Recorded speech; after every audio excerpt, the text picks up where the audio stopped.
J'ai l'impression que c'est exactement ce qu'ils ont fait avec l'énergie nucléaire. Quand on y réfléchit, on se rend compte en effet qu'il y a plusieurs choses très bizarres autour de la radioactivité. Déjà pour commencer, je me demande comment Pierre et Marie Curie ont fait pour survivre si longtemps à leurs travaux.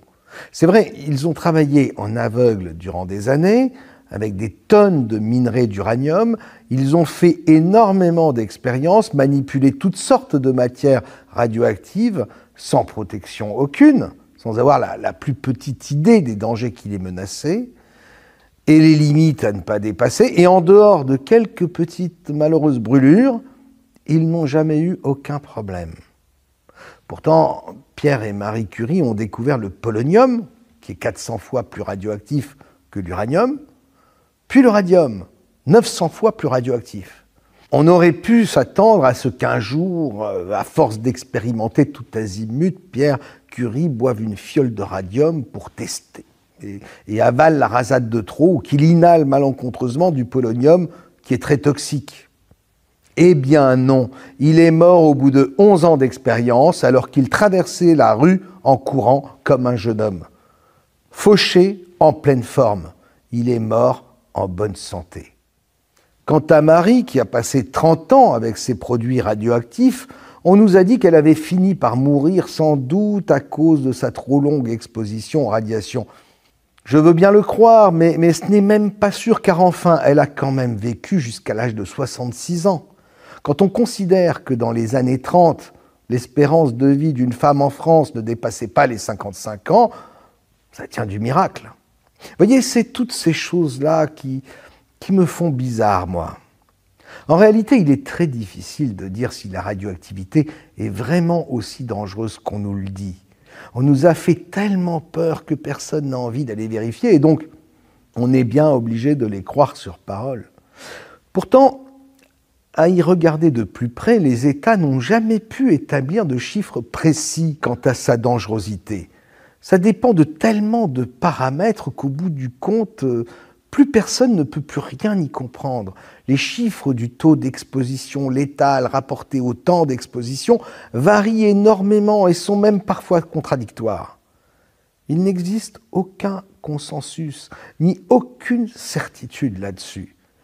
Il y a comme un flou énorme autour de cette question. Il se trouve que Marie Curie a rapidement orienté ses recherches dans le domaine médical. Grâce aux radiations produites par le radium, elle espérait développer des traitements contre le cancer, déclaré fléau de l'humanité pour la première fois en 1906. Tout ce qui était radioactif semblait porteur de grandes promesses pour l'humanité et notamment au niveau de la santé. C'était l'époque des lotions radioactives pour bébés, des crèmes rajeunissantes et même des cigarettes au radium. Une danseuse fort connue à l'époque avait même demandé à Marie la confection d'un costume phosphorescent au radium. Non mais je vous vois sourire, mais je ne pense pas que les scientifiques de l'époque aient été assez stupides pour ne pas voir les dangers de la radioactivité. Ils connaissaient les effets de brûlure du radium sur la peau et la toxicité du polonium inhalé ou ingéré. Mais il semble que le danger des radiations ne présentait rien d'insurmontable ou qu'on ne puisse pas contrôler. Rien d'équivalent, en tout cas, à l'idée qu'on s'en fait aujourd'hui. L'utilisation de l'uranium, 900 fois moins radioactif que le radium, a d'ailleurs continué de se répandre largement dans l'industrie tout au long du XXe siècle, et ce, au moins jusque dans les années 70. Saviez-vous, par exemple, que l'uranium appauvri a été utilisé comme contrepoids par de nombreux fabricants d'avions, et notamment sur les premiers Boeing 747 ? Alors, je ne pense pas que Boeing aurait pu ignorer la dangerosité de l'uranium, ni mépriser à ce point la sécurité de ses passagers. La première centrale nucléaire voit le jour en décembre 1951 dans le laboratoire national de l'Idaho. Elle produit environ 1000 watts d'électricité, de quoi allumer 4 ampoules. Puis, rapidement, de quoi éclairer tout le bâtiment. Elle fonctionne avec de l'uranium enrichi à 90%, autrement dit l'uranium militaire. Aujourd'hui, l'uranium enrichi de nos centrales ne l'est qu'à 3 ou 5%. En 1954, la première centrale civile est soviétique. Les Français et les Britanniques leur emboîtent le pas 2 ans plus tard, et les Américains suivront en 1957. Parallèlement, en matière de miniaturisation, les choses s'accélèrent. On parle de plus en plus de réacteurs individuels pour alimenter les maisons. À la fin des années 50, les premiers prototypes de voitures à moteur nucléaire sont présentés au public dans les motoramas, des grands shows itinérants organisés par General Motors. Le 18 janvier 1958, l'Astral du constructeur Studebaker est présenté au South Bend Art Center. Il n'est pas du tout question à l'époque de radiation mortelle ni d'aucun danger qui pourrait stopper l'élan des constructeurs automobiles, alors qu'un véhicule est par nature sujet aux collisions. Alors, que s'est-il passé? Que reste-t-il de toute cette effervescence des années 50? Apparemment, et là, ce n'est qu'une hypothèse, mais je pense que les producteurs de pétrole et l'industrie nucléaire se sont partagés un marché. Les moteurs nucléaires ont été tout à coup réservés aux seuls militaires pour leurs sous-marins, leurs porte-avions, pourtant sujets à la casse sur les théâtres d'opération, tandis que les civils ont dû se contenter de l'électricité des centrales imposantes et des bons vieux moteurs au pétrole. Pour réussir ce rétro-pédalage, il a fallu amorcer un virage à 180 degrés et insuffler en douceur l'idée que la radioactivité était très dangereuse. Cette peur était d'autant plus facile à implanter qu'elle surfait sur celle de la bomba. C'est ainsi que l'on vit apparaître sur les écrans à l'époque le personnage de Godzilla, monstre né des mutations génétiques résultant d'Hiroshima et Nagasaki. Finalement, les ingénieurs et ouvriers qui travaillaient depuis les années 50 sur les premières centrales ont vu débarquer des hommes en combinaison blanche et masque intégral, compteur Gégère en main. Ces hommes en blanc sortis de nulle part leur ont dit de tout arrêter immédiatement, et à la stupéfaction générale des travailleurs du nucléaire, ils ont expliqué à quel point l'uranium était dangereux et qu'une simple exposition à la radioactivité suffisait pour causer la mort. Stupéfaction, incompréhension, car les ouvriers et les cadres qui avaient participé à l'installation des premières centrales se souvenaient d'un temps pas si lointain où ils formaient une chaîne humaine et se passaient les barres d'uranium de main en main jusqu'à la piscine. Les plus crédules ont fini par paniquer, leur sang s'est glacé dans leurs veines, ils se voyaient déjà morts. Mais les années passant, d'autres ont fini par comprendre l'entourloupe. Je sais, vous n'êtes pas obligé de me croire, mais peut-être allez-vous croire Galen Winsor. I'm pleased to have as our guest Mr. Galen Winsor from Richland, Washington. I first heard of Galen from a tape that somebody gave to me some months ago, and I found his story to be absolutely fascinating. His story is unique, to say the least. Galen has been in 77 different cities in the last 2 years lecturing on the subject of nuclear energy.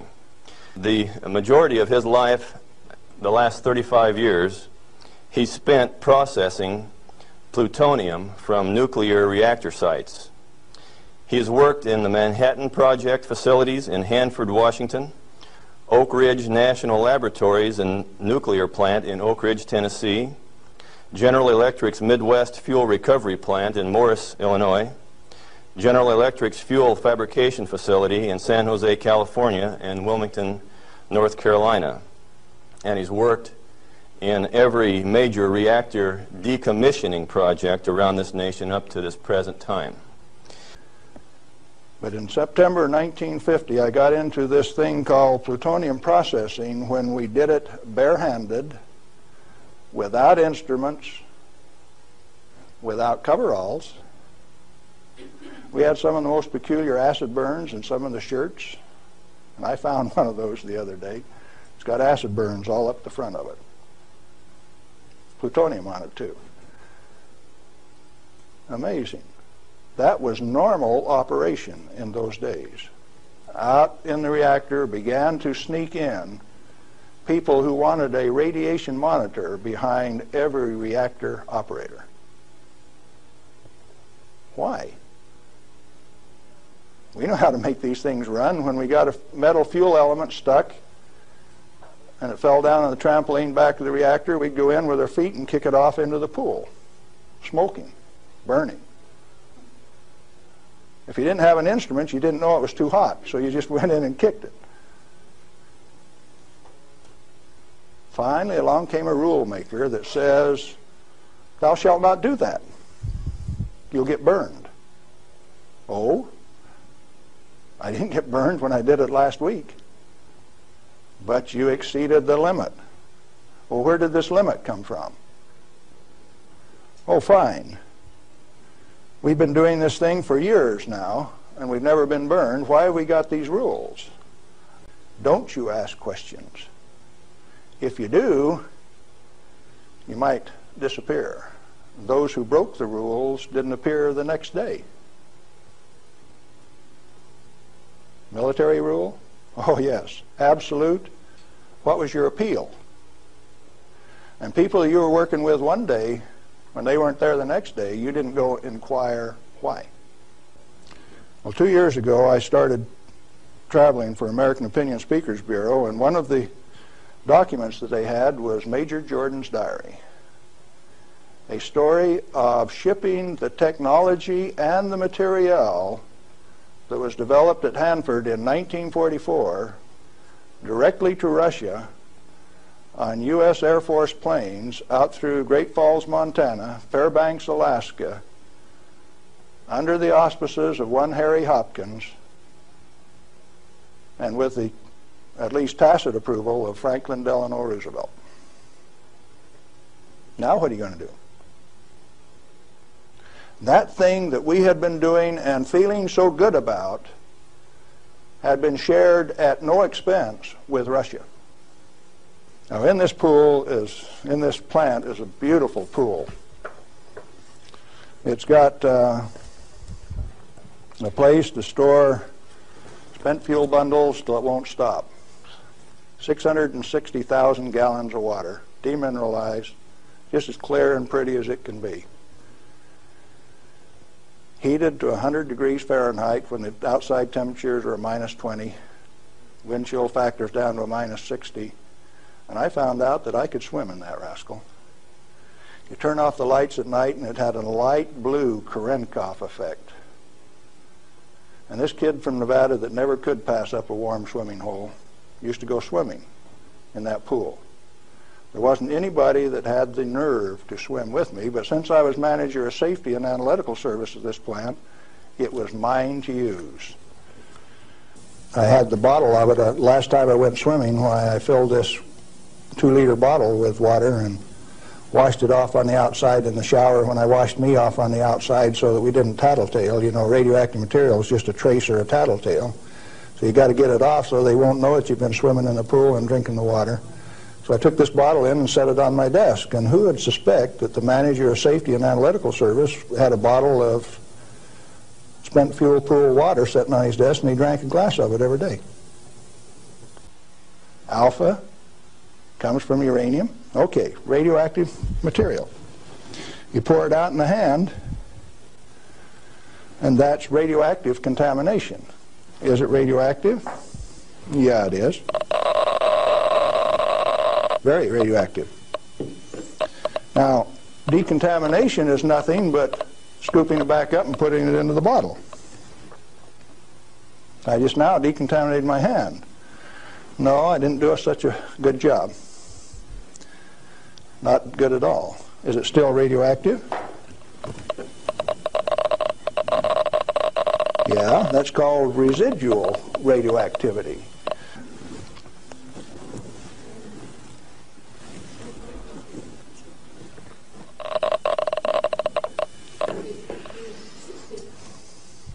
That material that I just ate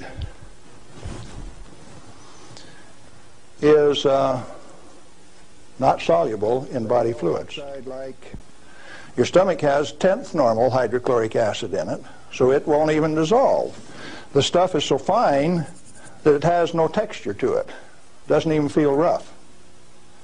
So it's tasteless, odorless, has no texture. How is it supposed to hurt me?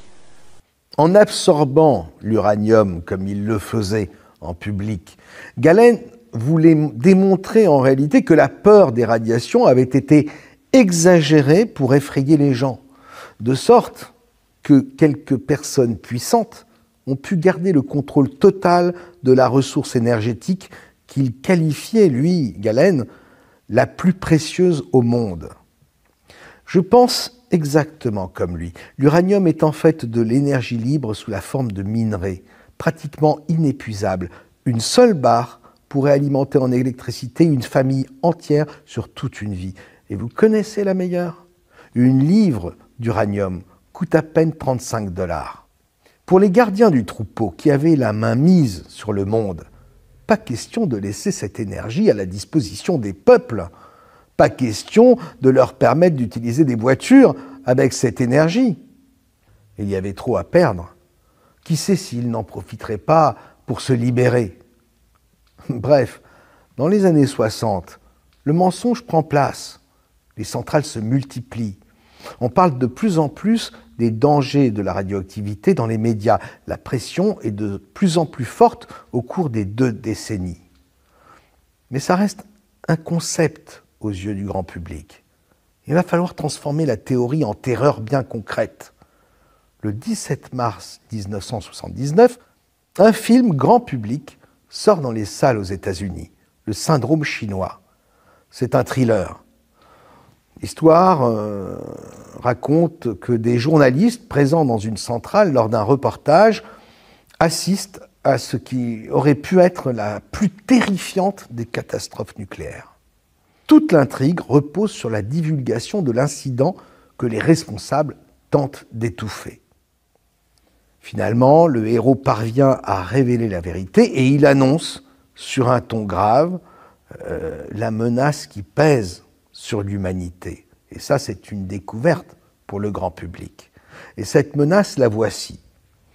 En fondant, un réacteur nucléaire pourrait s'enfoncer dans la croûte terrestre, traverser le cœur de la Terre et ressortir en Chine, sans que rien ne puisse l'empêcher.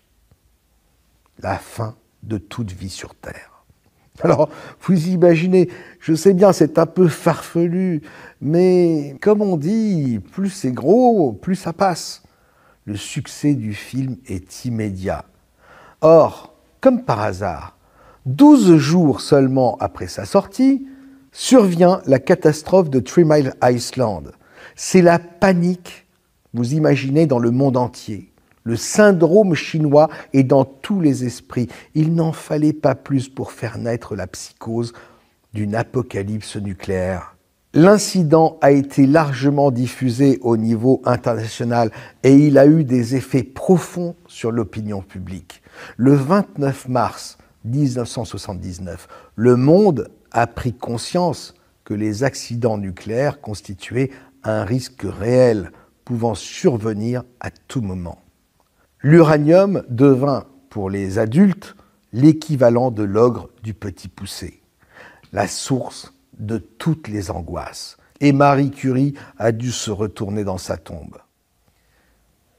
Let's talk about 3 Mile Island. What really happened there? We've heard all kinds of stories about meltdown, and they made movies on it that this meltdown could melt right through the earth, clear through to China, and we've seen a lot of scare stories. What really happened at 3 Mile Island? Do you know what really happened there? Yes, I do. I followed that one very closely. In fact, I know the guys personally who wrote the script for China Syndrome and also wrote the script for the 3 Mile Island fiasco. Dale Breidenbaugh, Dick Hubbard, and Greg Miner, who used to work with me at General Electric, are the MBH associates that wrote that China Syndrome script. And not only that, remember that was the time China Syndrome came out, Jane Fonda starring, 14 months ahead of the TMI-2 accident, it was predicted in writing in New York State that that accident would happen 1 year from the date that that 3 Mile Island 2 reactor started up. It started up in March 1978, and it went down March 28, 1979, right on the day, 1 year anniversary. In other words, with 14 months advance notice, the industry still went along with the sham. Nothing happened there except that the owner, the operator, and the regulators conspired to turn it off. And so, no, the fuel didn't melt. The China syndrome is a scriptwriter's fantasy. So there was no accident at 3 Mile Island? No, they did it on purpose. Si vous buvez une barrique de vin, il faut vous attendre à un coma éthylique et à la mort. Mais si vous buvez raisonnablement un verre ou deux pendant le repas du soir, il ne vous arrivera rien. L'alcool est néfaste, certes, mais à une certaine dose. Avec le nucléaire, c'est exactement la même chose, sauf que la limite a été rabaissée à son strict minimum, comme si du jour au lendemain, quelqu'un vous avertissait qu'au-delà d'un quart de verre de vin, c'est la mort. Si vous n'avez jamais bu avant, ni jamais vu quelqu'un boire, vous allez le croire sans oser le vérifier. Eh bien, je pense que nous en sommes exactement là aujourd'hui avec l'uranium. Les normes ont été rabaissées des millions de fois pour nous faire peur, pour pas qu'on s'en approche, pour pas qu'on ait l'idée de le voler, surtout pas le voler. Faites l'expérience, laissez une barre d'uranium avec son logo terrifiant en pleine rue, à la vue de tous, et vous verrez que même le voleur le plus aguerri s'enfuira en courant. Ce logo est génial, plus efficace que la tête de mort sur les poisons. Pourtant, comme disait Galem, qui était bien placé pour le savoir, l'uranium est la ressource énergétique la plus précieuse au monde. L'opération de propagande antinucléaire à grande échelle, débutée dans le courant des années 60, venait d'atteindre son point culminant avec l'incident de 3 Mile Island. Et l'idée que les responsables industriels cachaient la vérité au public, comme dans le film Le syndrome chinois, amplifia la défense des populations envers cette énergie. Provocation ultime, après 23 ans d'analyse, plusieurs rapports scientifiques ont conclu que cet incident n'avait provoqué ni décès, ni blessures ou effets néfastes sur la santé. Mensonge, ont protesté les antinucléaires qui s'appuyaient évidemment sur d'autres rapports qui affirmaient le contraire. L'opacité des industriels a eu pour effet d'attiser la haine des militants jusqu'au fanatisme. Le mensonge marchait presque trop bien. Quoi qu'il en soit, je vous l'ai dit, la peur ne dure qu'un temps. Il faut toujours l'alimenter. L'incident de 3 Mile Island n'avait peut-être pas suffi, d'autant que dans le milieu des années 80, les interventions de Galem Windsor, que nous avons vues plus haut, commençaient à ouvrir les yeux de certains sur la supercherie atomique. Il fallait arrêter ça tout de suite, et il fallait frapper fort. En 1986, c'est la catastrophe de Tchernobyl. Cet accident nucléaire majeur avec la fusion du cœur du réacteur numéro 4 allait traumatiser le monde. L'explosion a provoqué la libération d'importantes quantités d'éléments radioactifs dans l'atmosphère, provoquant sur le très long terme une très large contamination de l'environnement. Plus de 200 000 personnes ont été définitivement évacuées. L'accident a provoqué entre 60 et 4 000 décès selon les rapports publiés dans les revues scientifiques à comité de lecture. Beaucoup plus selon les militants anti-nucléaires organisés comme une armée autour d'organisations aux ramifications tentaculaires. Inventory control practices capitalized on the fear of undereducated masses who work in the industry. I didn't say anything about ordinary people now. I'm talking about the people who have worked in the industry and those who cast stones from without. The Ralph Naders, the Jane Fondas,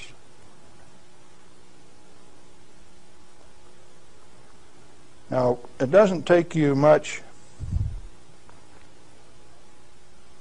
thinking to find out that maybe the industry is the source of the problem. The industry is the one that made up the committees that made the rules that the Congress enforced. You ever thought of it that way? On a dit que la construction de la centrale avait été réalisée sans respecter les normes en vigueur. Mais ça, moi j'ai envie de dire que c'est une généralité qui touche presque toute l'industrie nucléaire. N'oubliez pas que les autres réacteurs de la centrale de Tchernobyl ont continué de fonctionner jusqu'en décembre 2000. Pensez-vous vraiment que ces autres réacteurs respectaient mieux les normes de construction en vigueur? Et d'ailleurs, je me mets à la place des industriels. Pourquoi respecter des normes draconiennes, excessivement chères quand on sait qu'elles résultent d'un baratin inventé pour faire peur aux moutons? Fin des années 90, Framatome, devenu par la suite Areva, signe un contrat avec l'Ukraine. La multinationale française était chargée notamment de sécuriser les barres d'uranium de Tchernobyl dans des caissons de confinement en béton conçus exprès à cet effet. Un vrai fiasco, comme vous pouvez le constater. L'essentiel du travail que nous avons à faire sur ce site de Tchernobyl, c'est de retirer les 20 000 tubes de combustible nucléaire des centrales pour les stocker dans des lieux sûrs et surtout pour le long terme. Pour cette mission en 1999, l'Ukraine choisit Framatome, l'ancêtre d'Areva. L'entreprise française a construit cet imposant bâtiment et une série d'alvéoles en béton pour conditionner et confiner les barres de combustible très radioactives. Un dispositif conçu normalement pour durer au moins 100 ans. Mais lorsque nous arrivons sur place, il n'y a aucun Français. Vous savez qui était là avant? Oui, Areva. Le chef de chantier voudrait changer de sujet, mais j'insiste. Pourquoi Areva a arrêté? En fait, ils ne maîtrisaient pas la technologie et ils ont dû arrêter le chantier en 2003. Après avoir travaillé sur place pendant 4 ans, Areva a été définitivement écarté du chantier. Que s'est-il passé? Rendez-vous au siège du Comité national de l'énergie atomique. La directrice de la communication, Olga Kocharna, m'explique qu'avec Areva, les Ukrainiens s'attendaient à plus de sérieux. Le problème, c'est qu'Areva avait acquis cette technologie de stockage sans la maîtriser. Il n'avait pas les ingénieurs pour gérer ces procédés et il n'avait aucune expérience de ces techniques de confinement. Selon Artem Belouzov, un journaliste ukrainien qui a enquêté sur les déboires d'Areva, l'entreprise a commis des erreurs grossières. Selon les autorités ukrainiennes, la société française n'avait même pas demandé les plans et les schémas techniques. L'entreprise française avait fait de grosses erreurs lors de la construction des unités de stockage.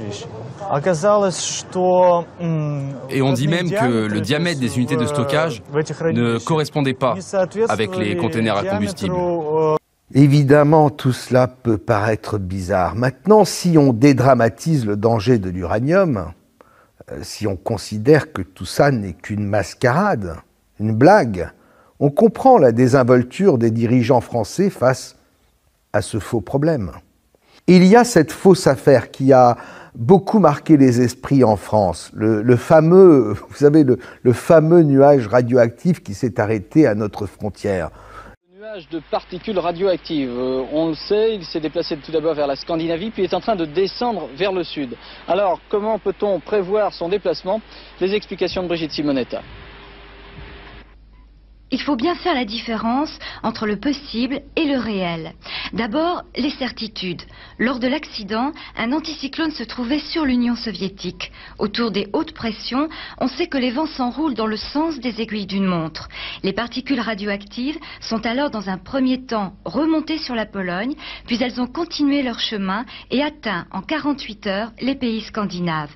Depuis lundi, la situation n'a pas changé. Ces particules sont donc de plus en plus nombreuses à atterrir sur la Suède. Maintenant, les prévisions.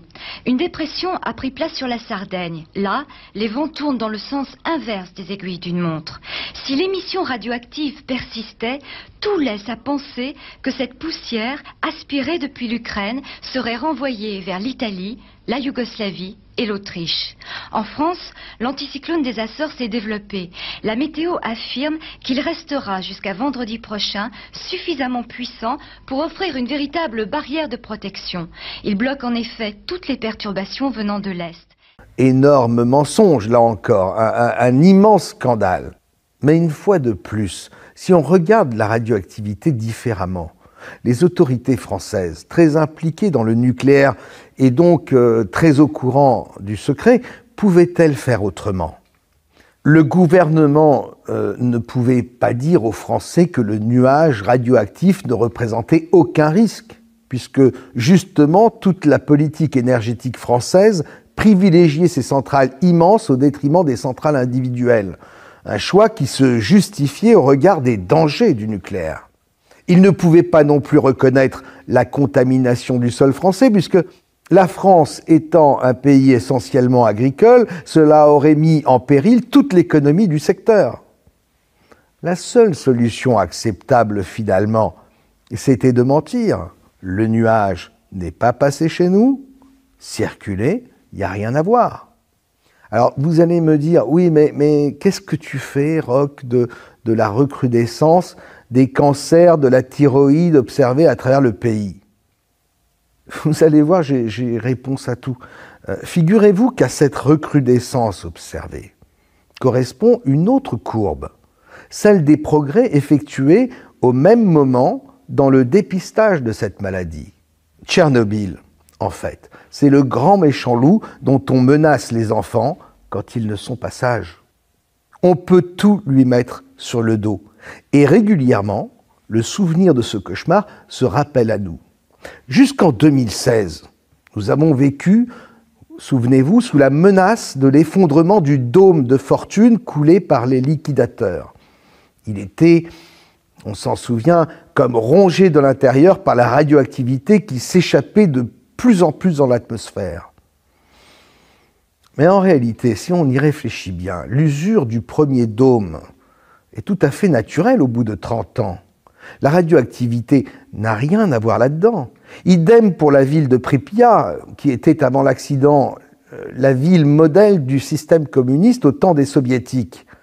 35 ans plus tard, la ville fantôme est totalement en ruine. En voyant les images, on pense que tout est dû à l'enfer radioactif. Il n'en est rien. Abandonnez n'importe quelle ville pendant 35 ans, sans aucun entretien, sans travaux de réfection, et vous obtiendrez exactement le même résultat.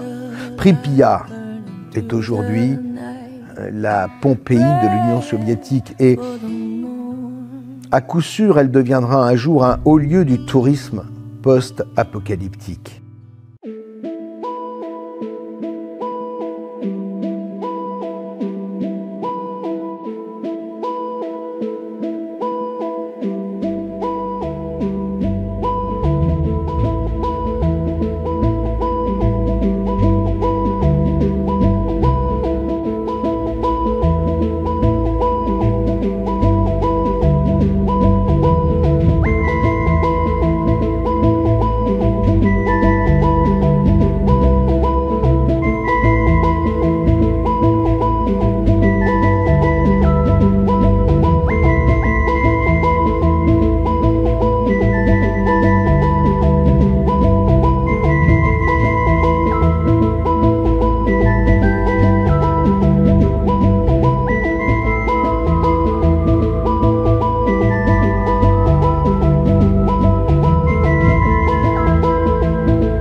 Il n'empêche, la communauté internationale a lancé un chantier digne de Pharaon. Un nouveau dôme majestueux comme une pyramide a été bâti par-dessus le premier dôme. L'occasion d'une grande cérémonie digne du pire fléau de l'humanité.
On se croyait enfin sorti d'affaire en 2016, mais non. Non, cette année 2020, des incendies de forêt sur le site ont généré un nouveau nuage radioactif. Il faut dire que la nature a repris ses droits à Tchernobyl. La forêt luxuriante gagne du terrain sur le béton et les arbres splendides, rayonnants de bonne santé, se dressent en plein cœur de la ville de Pripyat. Aux alentours, la végétation prolifère, les animaux prospèrent. Paradoxalement, la zone interdite est devenue le paradis de la faune et de la flore dont ont toujours rêvé les écologistes. Certains vieux habitants de la zone interdite, on le sait, ont refusé de partir. Et puis d'autres sont revenus. Ils ont continué de cultiver leur jardin. 30 ans après, les villages évacués sont toujours aussi fantomatiques.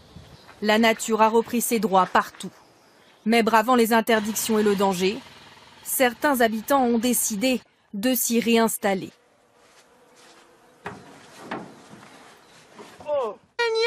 Mais il n'y a pas de radiation, je n'ai pas peur. Et puis on peut faire pousser de tout ici. Pour la plupart, ils sont des paysans attachés à leur terre, lassés de leur exil forcé. On a décidé de conserver ces vestiges qui racontent toute l'histoire de Tchernobyl. On espère que les gens vont revenir ici pour vivre sur cette terre. 300 000 personnes ont dû quitter ces zones interdites où reposent encore sous terre des milliers de tonnes de déchets radioactifs. On les voyait de temps en temps à la télévision, ces pauvres vieux ravinés, ces paysans tous souriants. Ils nous faisaient peine, attachés à leur terre empoisonnée. En fait, certains connaissaient peut-être des gens qui ont travaillé en 1971 à l'installation de la centrale. Ils ont peut-être travaillé eux-mêmes à sa construction, à l'instar des ouvriers du temps de Galen Windsor aux États-Unis. Ils étaient peut-être bien placés, tout simplement, pour savoir que ces gesticulations post-catastrophe étaient en réalité un spectacle totalement bidon. Il faut parfois savoir écouter le bon sens paysan. Il y a beaucoup de vérités à prendre que nous regardons malheureusement avec suffisance et cynisme, sans savoir que les imbéciles, c'est nous. Alors, pour qu'ils gardent le silence, après tout, il valait mieux les laisser vivre dans leur isolement. Et ils ont continué à manger les légumes irradiés de leur potager et les fruits contaminés de leur verger, à vivre de leur bétail empoisonné, comme ils le faisaient depuis toujours. Et ils ne s'en portent pas plus mal. Ok, Rogue, on veut bien te croire, mais quand même. Oh, soyons sérieux 2 minutes. Tchernobyl, tous ces morts, ces héros qui se sont sacrifiés pour sauver l'humanité tout entière en déversant le béton et en construisant ce dôme de fortune pour limiter la pollution radioactive, tu en fais quoi? 26 avril 1986. Au cours d'un test, le 4e réacteur de la centrale de Tchernobyl explose. L'incendie libère un panache 1000 fois plus radioactif que la bombe d'Hiroshima. Durant des mois, ce qu'on appelle les liquidateurs construisent une carapace de béton sur le réacteur. La plupart de ces ouvriers le feront au péril de leur vie. 31 de ces hommes, les liquidateurs victimes d'irradiation, mourront dans les jours qui suivent.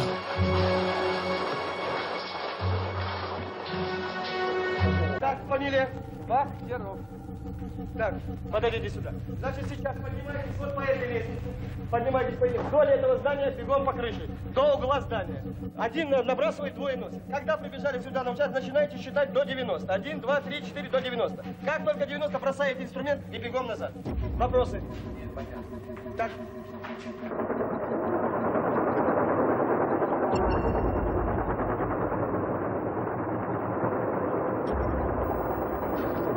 Ces hommes sont sur le toit du bloc 4 qui a explosé. L'intensité des radiations est suffisante pour tuer en quelques minutes. Selon les survivants, 350 des 800 hommes qui sont montés sur le toit sont morts. Ils ne figurent dans aucune statistique officielle. Par vagues successives, ils vont tenter de décontaminer le site à l'aide de moyens dérisoires. Des hommes sacrifiés sans hésitation. L'Union soviétique ne peut se passer de l'énergie produite à Tchernobyl. On les a vus dans les hôpitaux, ces 31 liquidateurs de la centrale, morts dans les jours qui ont suivi la catastrophe. C'était suffisamment poignant. Et tous les autres, fauchés par la maladie, des semaines et des mois plus tard, ils jouaient la comédie. Alors, je vais vous demander d'imaginer un scénario. Imaginez ces hommes, le premier jour, qu'on est allé recruter un peu partout dans l'Union soviétique. Des mineurs pour beaucoup, des ouvriers. Ils sont tous volontaires, jeunes, solides, durs au mal. Ils doivent s'approcher avec leurs outils, leurs chariots de ciment, au plus près du réacteur qui est une fournaise. Imaginez la chaleur, imaginez la peur, car ils se précipitent vers l'enfer nucléaire en fusion avec des protections dérisoires. Et ils savent, parce qu'on leur a dit, qu'ils ne peuvent rester sur place au-delà de quelques secondes, sous peine de mort. Ils courent sans arrêt, repartent, reviennent et charrient ainsi des tonnes de béton. C'est une course contre la montre, une course de relais jusqu'à épuisement. À la fin de la journée, les compteurs Geiger s'affolent. Mais souvenez-vous de ce que je vous ai dit sur les normes rabaissées des millions de fois. Il n'empêche, ces hommes sont épuisés, complètement vidés. Ils sont à bout de nerfs, ils ont très peur, ils n'ont plus de force. Mettez-vous à leur place. On vous a passé sous des douches de décontamination et on a incinéré vos vêtements. Vous êtes enfermés dans des salles hermétiques, pire que des pestiférés atteints du Covid. Et les seuls hommes qui vous visitent sont habillés en scaphandrier. Vous mettez le malaise qui vous gagne sur les efforts accomplis, les courses, le stress de cette journée infernale, ou sur le dos de la radioactivité qui fait si peur à tout le monde. Supposons que Tchernobyl soit une opération d'ingénierie sociale, comme je l'envisage, destinée à flanquer définitivement la trouille et empêcher quiconque de s'intéresser au nucléaire comme d'une énergie qui devrait être mise à disposition de tous. On organise alors dans la centrale de Tchernobyl un exercice de routine pour le personnel et on s'arrange pour saboter l'exercice de façon à ce que les choses tournent mal. Ceux qui sont à l'instigation de cette opération veulent faire un exemple, il leur faut des morts. Bien sûr, il y a les morts provoquées par l'explosion, mais trop peu, ça ne leur suffit pas, ce genre de mort se rencontre dans toutes les catastrophes industrielles. La radioactivité doit horrifier le monde. Il faut donc sacrifier les héros. Sous couvert de les soigner, on leur donne des médicaments qui en réalité les affaiblissent, puis les empoisonnent. Les médecins l'ignorent. Ils n'ont pas la possibilité de connaître la composition des pilules expérimentales qu'on leur donne et qu'ils administrent à leurs patients. Tout le monde tombe rapidement malade. Selon les doses, certains mourront le lendemain, d'autres tiendront la semaine, d'autres encore pourront survivre 2 ans, etc. Quant aux malformations et handicaps de certains bébés nés après la catastrophe, l'opération prévoit un suivi médical des anciens habitants de Pripyat. Les femmes enceintes seront particulièrement suivies durant leur grossesse. Une médication spéciale administrée à certaines d'entre elles suffira à convaincre la communauté internationale de l'horreur des radiations et de la dangerosité de l'uranium. Ajoutez quelques photos de moutons à 3 pattes, quelques photos d'arbres décharnés et plus personne ne voudra s'approcher de ce no man's land nucléaire. Pourtant, aujourd'hui à Kiev, la capitale d'Ukraine située à moins de 100 km de la centrale, il n'y a pas de problème de radioactivité, pas de mutation génétique, pas d'espérance de vie en chute libre par rapport aux pays voisins.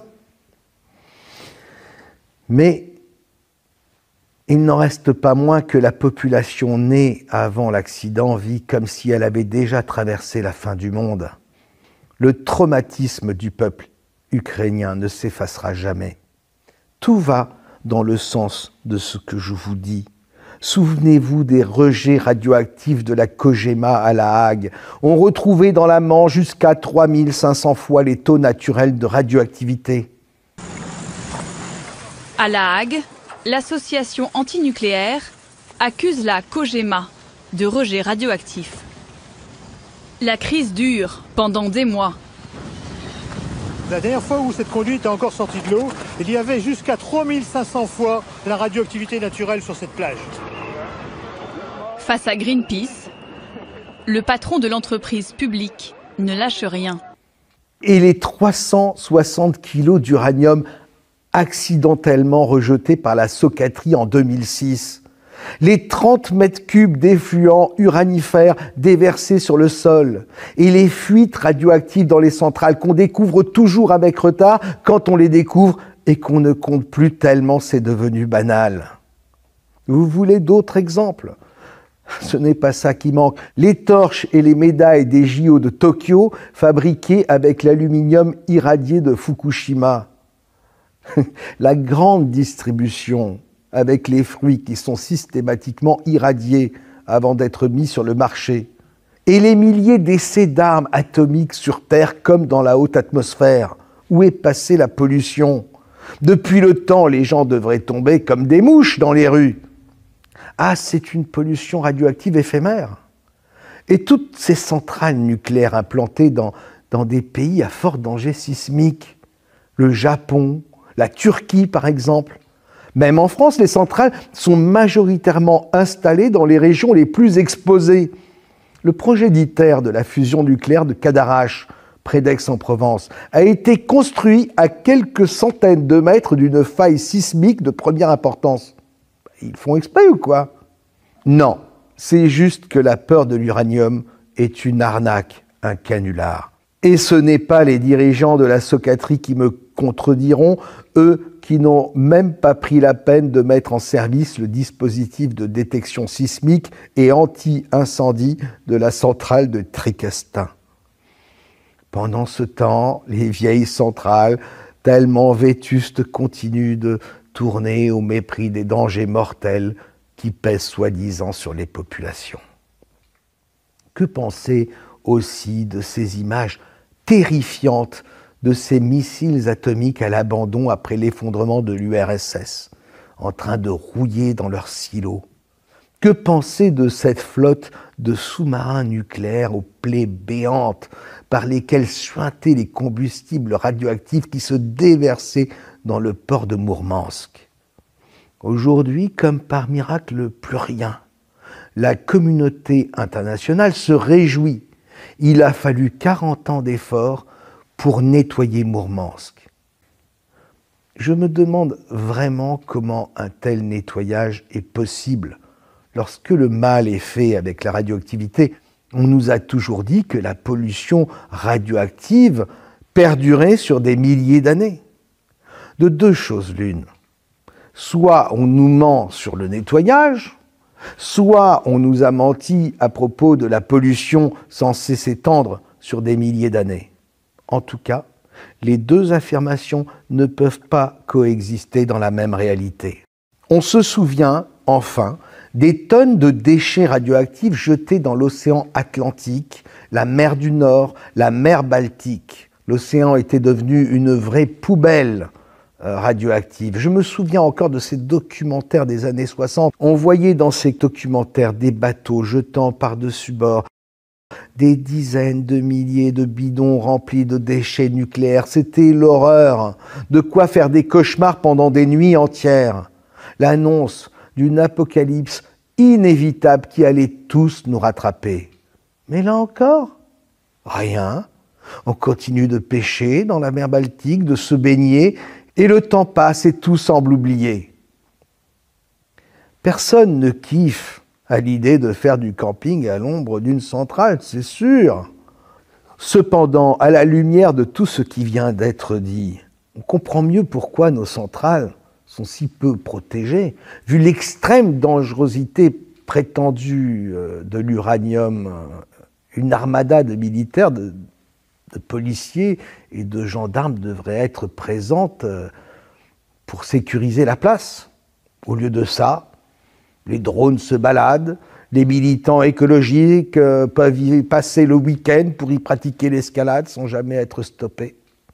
Si on s'en tient aux théories officielles, tous les comportements que je viens d'énumérer sont totalement irresponsables. Ça n'a aucun sens.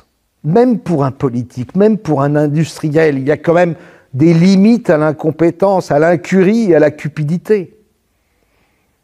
La vérité est forcément ailleurs.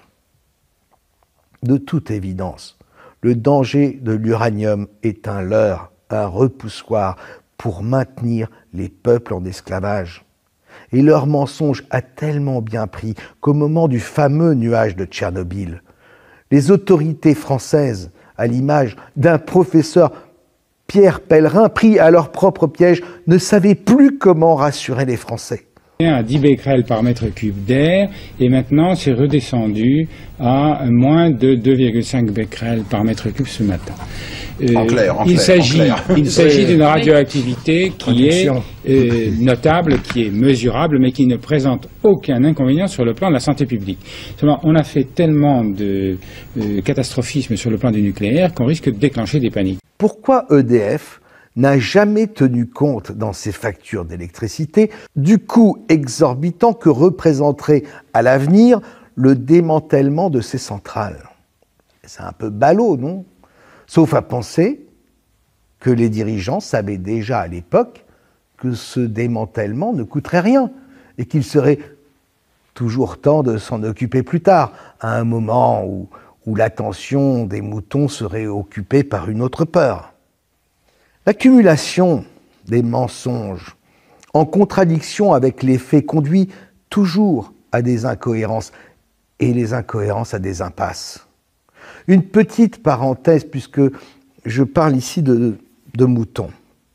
Au commencement, les écologistes dont les mouvements étaient encore embryonnaires étaient classés parmi les moutons récalcitrants. L'ufologie épousait d'ailleurs entièrement la cause écologique. Dès les années 50, le contacté Georges Adamski avait reçu des messages très explicites de condamnation de l'arme atomique.